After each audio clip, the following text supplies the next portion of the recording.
All right, here he goes. God will not grant America total victory in Iran no matter how many missiles we fire and no matter how many prayers preachers make over the president, as long as American Christianity leaves American sin undefeated, unopposed, untouched, and almost completely unaddressed.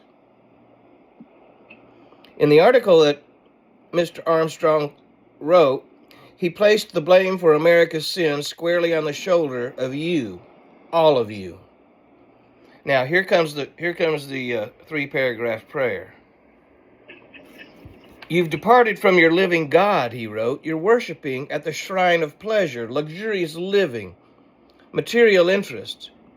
You're in a moral toboggan slide, and although your hands are full of churches wherein you conduct pagan worship, your lands are also full of fornication and adultery, full of crime and vanity and greed and selfishness, full of lying, dishonesty, and graft, full of cheating, stealing, murder, full of even of injustice in your courts. And that's in the churches? Let me continue. Your ministers and your organized religions teach that God's spiritual laws are done away. You profane his Sabbath. You profane his holy tithe of your money and his holy name. You teach your children materialism and base your public school systems, your colleges and universities on the concept of evolution, which denies the existence of the Creator, and on the pagan philosophies of the ancient Greeks and Romans. You profess to be God's people. You mention him in your prayers, but not in sincerity or in truth.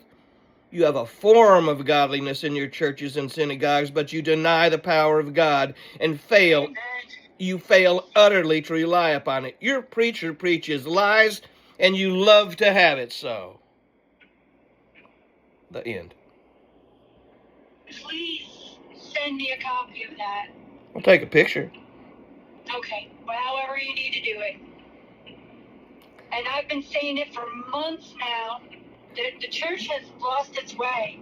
You know, judgment begins at the house of the Lord, and we are not doing right.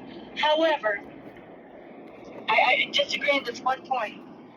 America has fulfilled its mission in Iran for what it set out to do. We're not in war with the country of Iran. It's time now for the Iranian people to stand up and take their country back.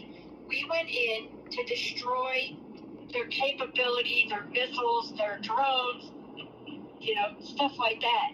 We didn't even go in for a regime change. That just naturally happened because we blew them to smithereens. So the Iranian people have got to do the final phase. Did you see the Crown Prince's speech this morning from Berlin? No, I did not, but there's a lot of crazy idiots in positions of authority that are making themselves out to be total jackasses. How brilliant was he? He is brilliant, and he was attacked afterward. And the stinking media, God almighty, France is lost. Totally lost. Oh, yeah. And even their journalists are lost. And so, she was obnoxious, and the reporters, they're not journalists, they're just dog meat. And then he walks out. There was a failure in security. A guy got right up behind him.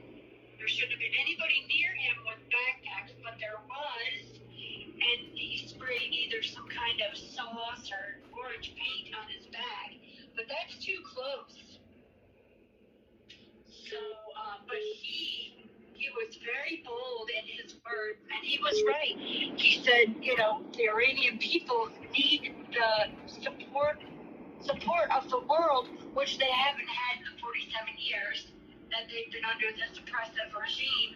And thank God for President Trump, who decided that it was time to do away with it. It's not a war. People are mistaking this as America's war. It is not. It is that. So I don't know who this guy is that wrote that, but I do like the prayer. That was Herbert W. Armstrong. Yeah.